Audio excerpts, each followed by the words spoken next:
Il prônait l'information plutôt que l'insurrection. Trop fatigué pour se déplacer, il avait hier soir enregistré un message en faveur d'un congrès pour la lutte contre le sida dans le Connecticut. Quelques minutes plus tard, on annonce son décès. C'est le recueillement dans la salle. Ce sportif a mis toute sa force et toute sa gloire au service des causes les plus justes.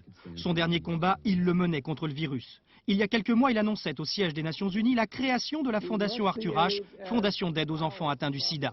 Arthur Ashe, héros qui parlait et qui agissait. Le 8 avril dernier, il aurait préféré se taire. Victime d'un vil chantage, il se sent obligé de révéler au monde entier sa séropositivité. Il y avait déjà plus de 3 ans que lui se savait condamné, mais il ne voulait rien dire pour ne pas que le virus empiète aussi sur l'intimité de sa famille. Trop ému, c'est son épouse qui terminera la conférence.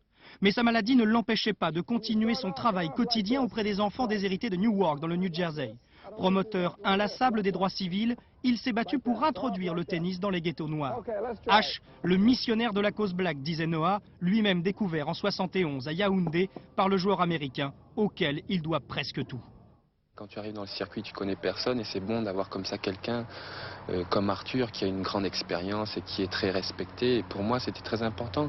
Et quand je joue aux États-Unis, par exemple, le fait d'être un peu le protégé d'Arthur, je veux dire, vraiment, ça a été important de savoir que je pouvais m'appuyer sur lui. Yannick est d'autant plus fier que son découvreur a tout gagné. Wimbledon, US Open, Internationaux d'Australie et Coupe Davis avec l'équipe américaine dont il a été aussi le capitaine. Et notamment un jour de 82 où son chemin de capitaine croise celui de Noah, le joueur. C'était une finale de Coupe Davis France-États-Unis à Grenoble.